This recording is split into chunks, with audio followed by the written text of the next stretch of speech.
Well, as we go to air tonight, the United States of America is a nation divided. Since George Floyd's tragic death at the hands of a white policeman last week, the message from angry Americans has been blunt and it has been clear. Black lives matter.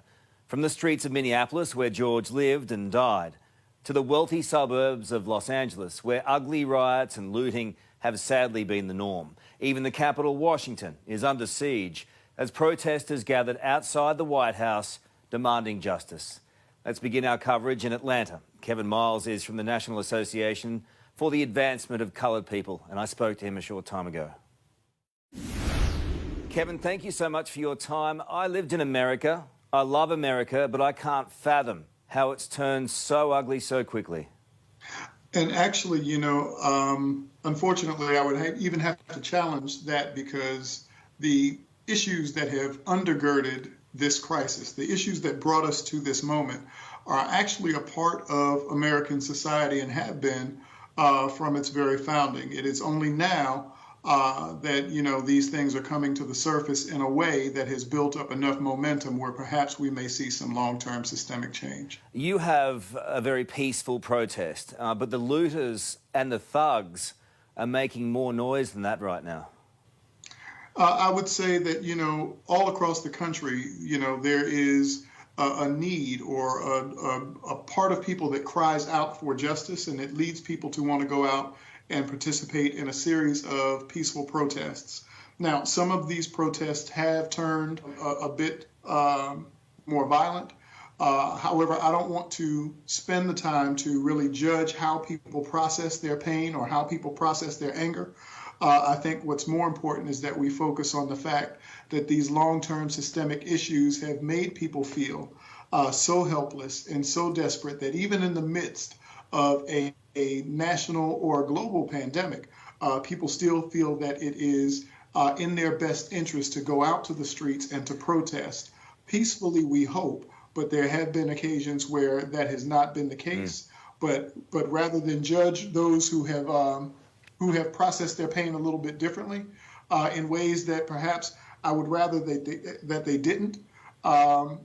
We have to look at the fact that people have to process that pain, they have to process that hurt, and they have to answer that call within them for justice. And strangely enough, it has brought us to this moment where we are amplifying these calls for justice all across the globe. From what I can see, though, Kevin, the looters aren't necessarily the same as the protesters. The protesters have reform in mind. The looters have pillaging in mind. I would argue that there's a group of people who definitely want to go out and peacefully protest. We have seen some folks who have gone out and joined into protests, particularly in some cities towards the end of those protests, who have their own agendas. They have their own issues in mind. But again, I don't want to be one who tries to gentrify outrage and tell people how to express their anger and how to express their frustration. But I do want to say that the acts of violence, those issues with looting, that should not characterize this movement.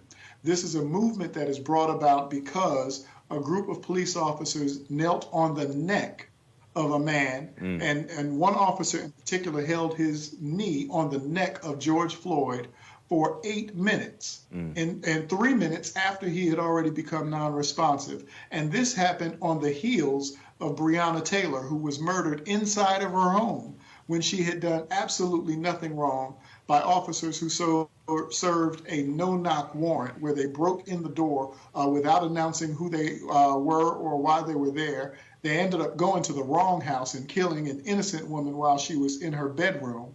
This happened on the heels of Ahmaud Arbery, who was chased down and murdered while he was jogging down the street. And during this same time, there was another incident with a man who asked a woman to put a leash on her dog in a park where leashes were required, and she responded by picking up the phone, calling the police, and pretending that she had been assaulted by the man, an act that could have cost him his life. So I want to make sure that we're keeping the focus there, because those incidents are new incidents in a long line and a long lineage of injustices that have led us to this moment. And I don't want to see us squander the moment and the opportunity to bring forth an argument for long-term systemic change by focusing on a few bad actors. So we need change, and we need real reform here. But how do you bring calm in the meantime while the slow wheels of reform get turning? That's an excellent question. And I think what we have to do is we have to be very consistent and in our messaging and make sure that in all of our respective cities and all of our respective municipalities, we take that agenda for reform and that agenda for change, and we keep pressing that same agenda even through these tumultuous moments. We find ourselves now where, you know, the tumult of all of the things that's going on creates a cacophony of noise, and it's very difficult for people to hear those salient messages. But I believe that to the degree that we are consistent, to the degree that we exercise some fidelity to the core principles of justice, which is all that we've ever fought for as an organization for as long as we've been in existence, as long as we exercise some fidelity to that mission and we keep driving that same message home, the ears and the eyes of the world are upon us. And in this moment, if we stay true to that mission, I believe we'll break through. Kevin, as a proud black man, how does all this make you feel? You know, it is a special kind of,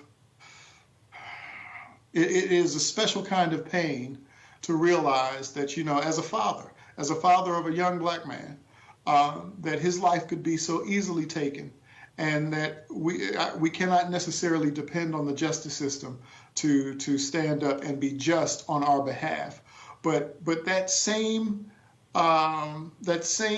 feeling is what animates us to go out and do this work. That same sense that, you know what, the system is not fair, but I believe in fairness. The system is not just, but I believe in justice. And because I believe that those things can and should be, the absence of them does not lead me into despair. However, it does animate me and push me forward to make me want to do this work and connect with the work at an even deeper level.